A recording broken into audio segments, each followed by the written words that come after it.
So I just finished watching last night's episode of Survivor 42, and it was really an incredible episode. And it really just made me want to reflect on why this season has been so consistently great compared to even just one season ago, Survivor 41, which was kind of met with a mixed reaction. And I think it's really because Survivor and the editors are really kind of going back to the roots of what makes Survivor great. I think they're spending a lot less time on the twists and advantages and complicated rules, which are really hard for the average viewer to remember, and instead focusing a lot more on the players themselves and their storylines, their camp life, and just their interactions and strategizing. And that's why we watched Survivor in the first place. By spending so much less time on all those twists and everything, we've really got to learn a lot more about the players. We've had way less of Jeff breaking the fourth wall to tell us he's hidden an immunity somewhere, or this is the most challenging season ever with all the dangerous twists and the monsters coming out to get us, which we know is objectively not true because there's definitely been seasons where the weather conditions and everything were way harsher than it is on this 26-day challenge. The key thing about Survivor is that it's always been about bringing these people from very diverse and different backgrounds together and then seeing how they're going to interact with each other when they're forced to live together and then work together and vote each other out. That's what's really interesting about it. And this is going all the way back to Survivor season 1, and the most characteristic and iconic relationship that I can remember from that season was Richard Hatch and Rudy, which are like two polar opposites of people, but working together they actually were able to make a really good team. I love that we're getting a lot more of the camp life too. One of my favorite things from the previous episode was when Jonathan was getting really bothered by Marianne and Lindsay talking all the time,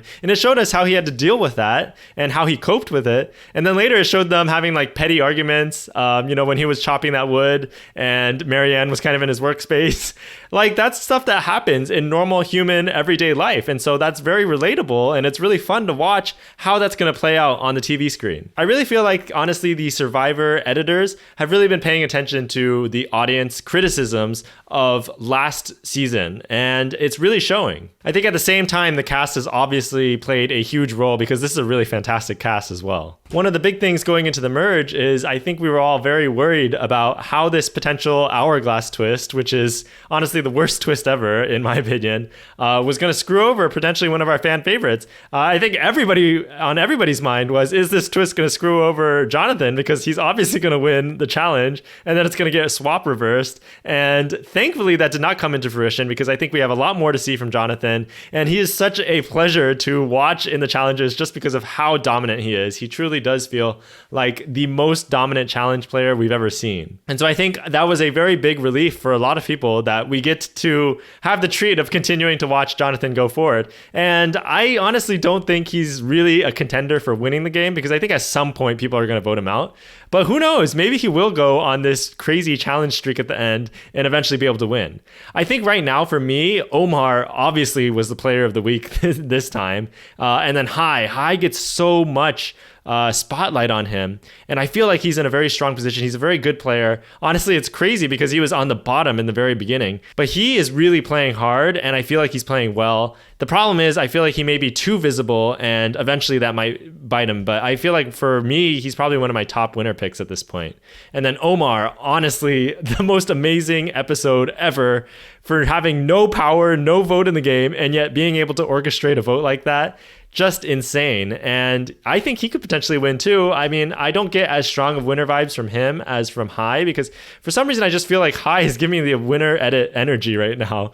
But Omar, if he doesn't catch a lot of backlash from that move he made and people don't realize and, put him a lot higher on their threat radar for that, he may be able to be a real contender for winning this game. Another thing that I wanted to mention about the editors potentially listening to the audience and what the audience wants is that it's high time for them to bring back some more varied challenges, like challenges that are not just obstacle courses ending with a puzzle. I think a lot of the classic Survivor challenges were actually not in that format, and we had some really fun ones. Some of the ones I really liked were the one where they carry a bunch of weight and they have to chase the other tribe around the circle, and then as you get tired, your weaker members will kind of exit, and then your tribe mates will have to pick up the slack. And also the question and answer challenges where you answer questions about who is the most likable person and who thinks they're in the power position and all those kinds of questions were honestly so spicy. I really hope they bring challenges back like that.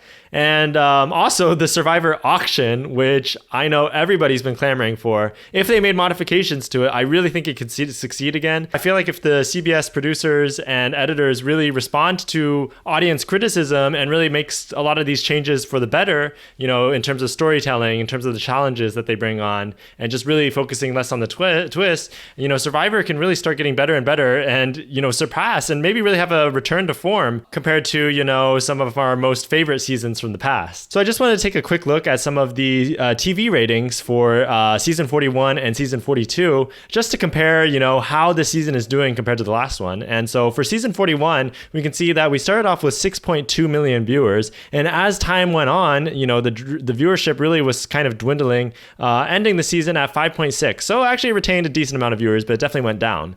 Whereas for Survivor season 42, we started off with 4.9. So we actually lost quite a bit of viewers. But as the season progressed and each episode kept getting better and better, we actually started gaining viewership up to 5.6. And so I think a lot of people for this merge episode were really hoping for us to potentially be able to break that 6 million viewer mark. And unfortunately, it looks like it did downtrend a little bit, down back to 5.1 million viewers. But I think after such an amazing episode, I really think we're going to start getting those numbers to continue trending up as the season continues to progress. I also wanted to read some of my favorite comments from the Survivor Reddit, because there were honestly some really great comments in here. So genuinely one of the most impressive moves in a long time is Omar, who didn't have a vote, managing to save both Jonathan and Marianne, even though Jonathan and Marianne had both resolved to vote for one another. And this one, it is an interesting choice for a returnee, but I'm glad they brought back the beetle that attacked Tiffany last season. This was also great. Mike said he'd take a bullet for Lydia, not that he wouldn't shoot her himself.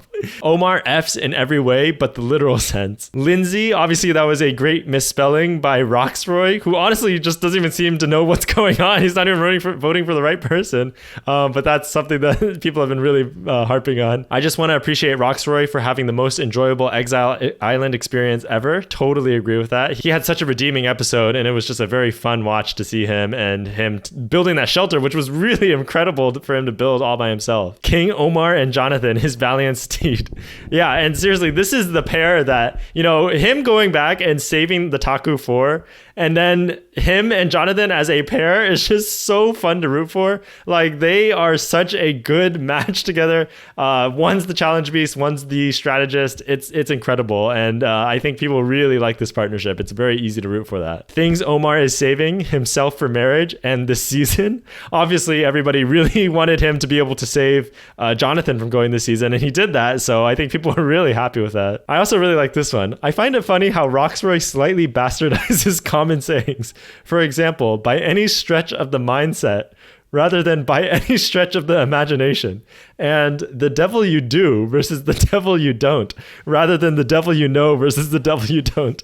I totally didn't even notice that until I read this, and I was like, dude, he totally is saying them like slightly wrong, and you don't really even notice it because you understand what he's trying to say, but it is pretty funny that somebody caught that. It's just something that it's just slightly a little bit uncomfortable, but it also still makes sense. So it's just kind of a funny thing to note. Anyways, I hope you enjoyed my review of Survivor season 42 thus far up until the merge episode. It's been fantastic so far. I can't wait to see what the rest of the season is going to bring us. I really hope it's going to continue being this good. And really, it seems promising because every episode I think has been delivering. And really, I hope this bodes well for the future of Survivor in general if they continue on this trend. I had to re-record this video because I actually messed up the audio on the first one. And so there's a lot of things that I said and I wasn't able to say this time, the exact same way I said it the last time.